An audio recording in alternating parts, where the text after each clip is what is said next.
Le tribunal a tranché.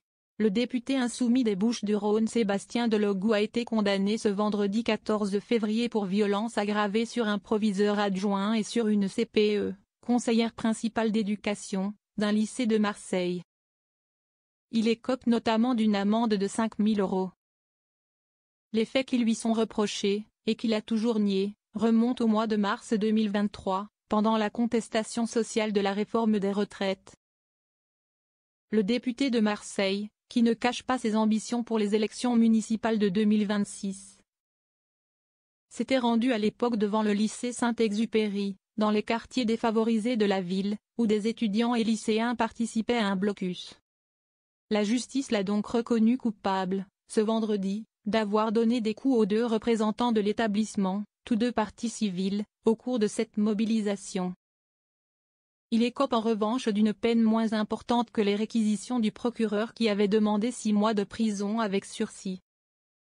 Une décision pour laquelle Sébastien Delogout compte néanmoins faire appel, selon son avocat. Devoir d'exemplarité.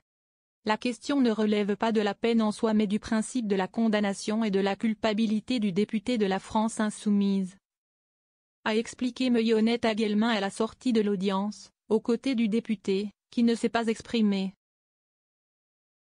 Et d'ajouter, on n'est pas sûr de véritable violence et coups portés, a insisté l'avocat. Dans son réquisitoire, le 7 janvier, le procureur avait regretté que l'élu n'ait pas reconnu les 3 petits coups de pied administrés discrètement aux 2 victimes. Le prévenu doit faire preuve d'exemplarité en sa qualité de personne chargée d'une mission de service public, ce qui est une circonstance aggravante pour la loi, avait ajouté le magistrat. Présent aux côtés de grévistes d'une usine située en face, Sébastien Delogout avait expliqué à l'audience être intervenu après avoir vu un lycéen maintenu à terre par des membres de la direction du lycée lors de la tentative de blocus. Le député avait lui-même porté plainte pour violence, affirmant avoir été percuté par un conteneur à poubelle, plainte finalement classée sans suite. Outre l'amende, le député de Marseille a été condamné à verser 300 € au titre du préjudice physique et 300 € au titre du préjudice moral, ainsi que 1 000 € de frais de justice, à chacune des 2 parties civiles.